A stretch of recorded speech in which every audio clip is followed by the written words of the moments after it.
Hello, this is a video response to Cowboy Jones and his video setting the record straight. It's obvious that we're still not communicating with the passion subject. This will probably be the last video I make on this because if we don't communicate by now, it's never gonna happen. You see, it's almost innocent the way you mention booing in reference to passion. Because it shows me that you still don't understand what we mean by passion.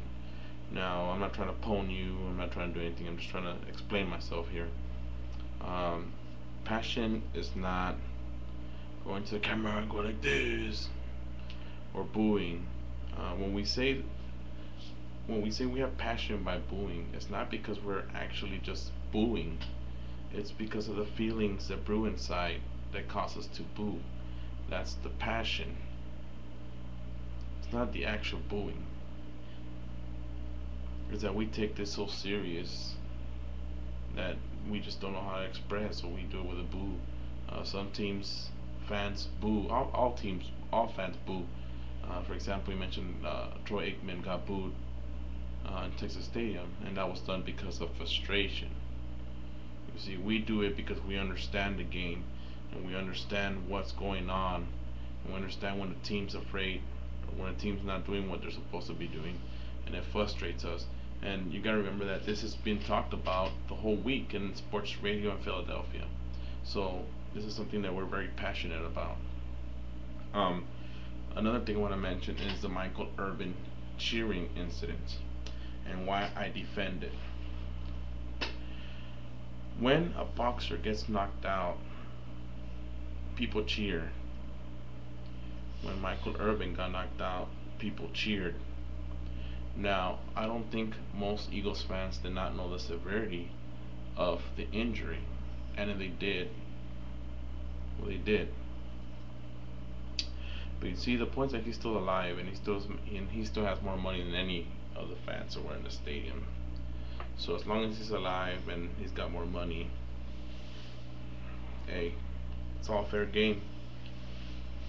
Besides, Michael Irvin should feel privileged that he got cheered when he got injured. He should feel privileged because that's in a way of showing respect towards a player that we're happy we no longer have to play.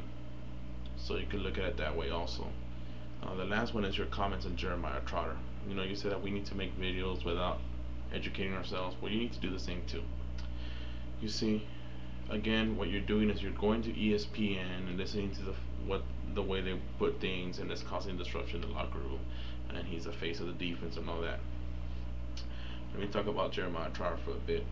And just to set the record straight, if you ever want to get the facts, go to PhiladelphiaEagles.com and check out Dave Spadero's stuff.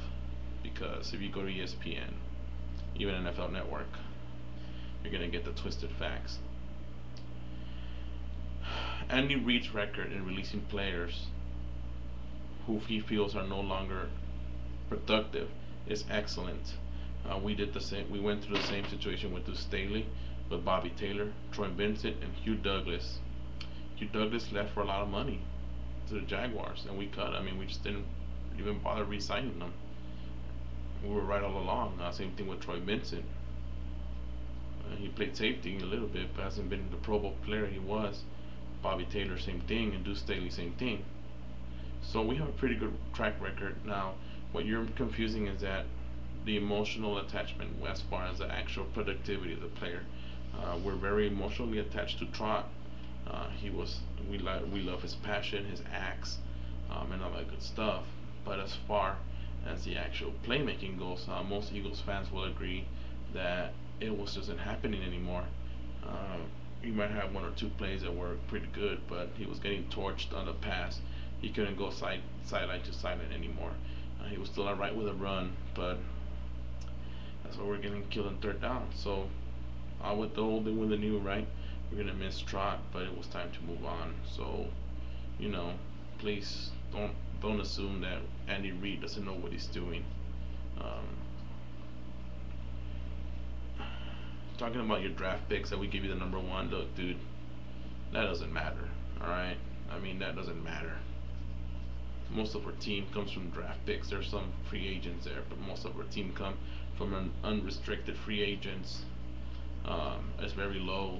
We got some in there, but most are undrafted rookies that make our team, or from our own draft classes. So it speaks for itself, man.